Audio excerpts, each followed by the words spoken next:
Monster Hunter, believe it or not, is a game that heavily supports the protection of the natural ecosystem.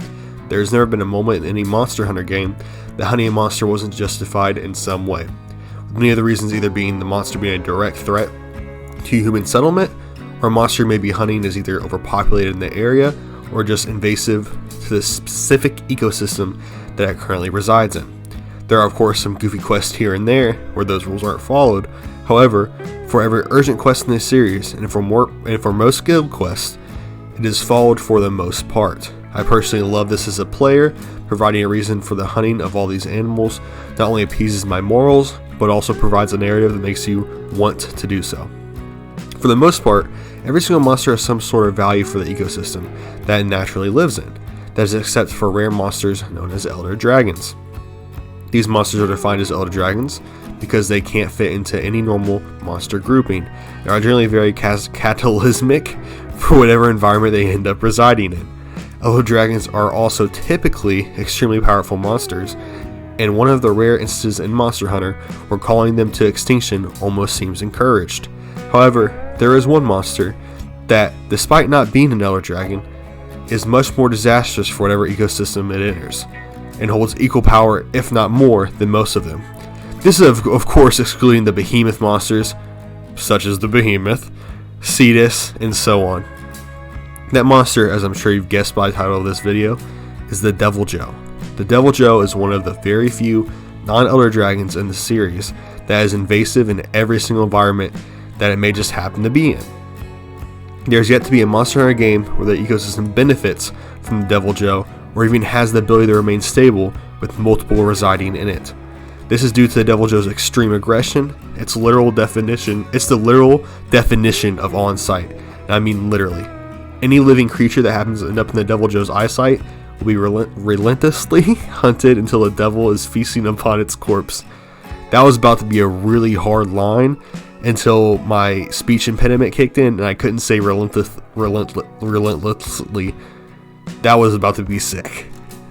Anyway, every waking moment of the Devil Joe is occupied by hunting, fighting, or consuming. The only time this stops is when it decides to sleep. There is no rest, there is no relaxation, there is no half-assing it, there is no relent. The Devil Joe seeks conflict harder than Goku does. The Devil Joe will hunt animals in a single ecosystem to extinction, and in certain scenarios, a prey animal such as an Apanoth going extinct could result in the collapse of an entire ecosystem. The extreme danger presented by the Devil Joe, not only for the ecosystem, but for the people living nearby as well, is why the guild encourages hunters to slay whatever Devil Joes they may meet with extreme prejudice, assuming that the hunter is experienced enough to actually survive when confronted by one.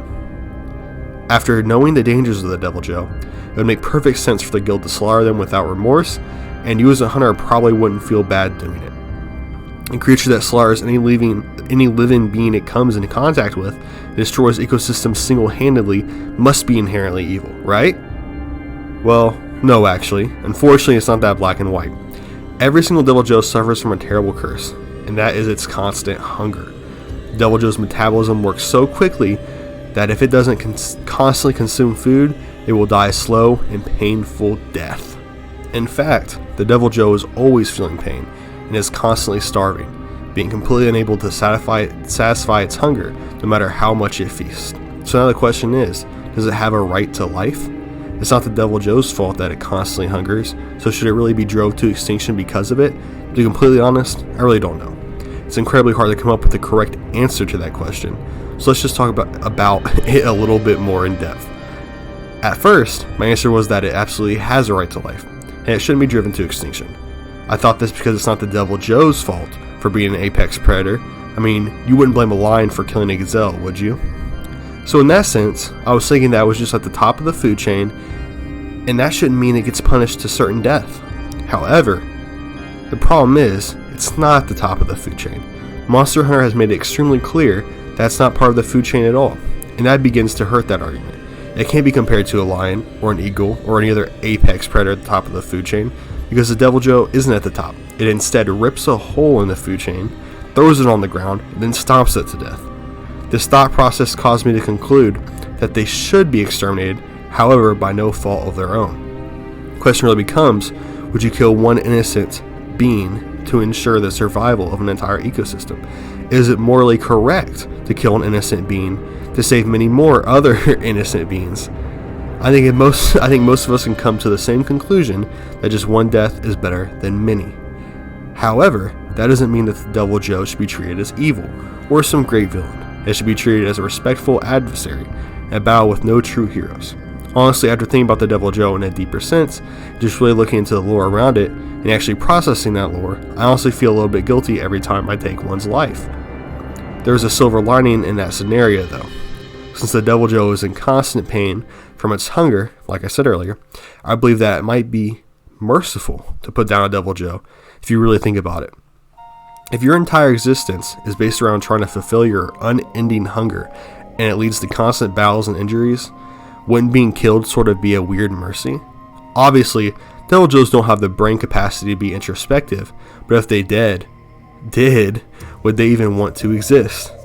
I think that this is an interesting talking point. I mean, would you want to be alive if it meant constant hunger and conflict? Anyway, now that I've asked about 50 questions, I want to answer none of them and move on to the next topic.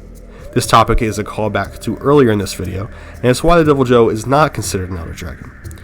I mean, if we're basing it off looks, it's very unique, and I personally don't believe that it fits into the Brute Wyvern category very well. I mean, it literally looks like a pickle. How does it relate to any other Brute Wyvern?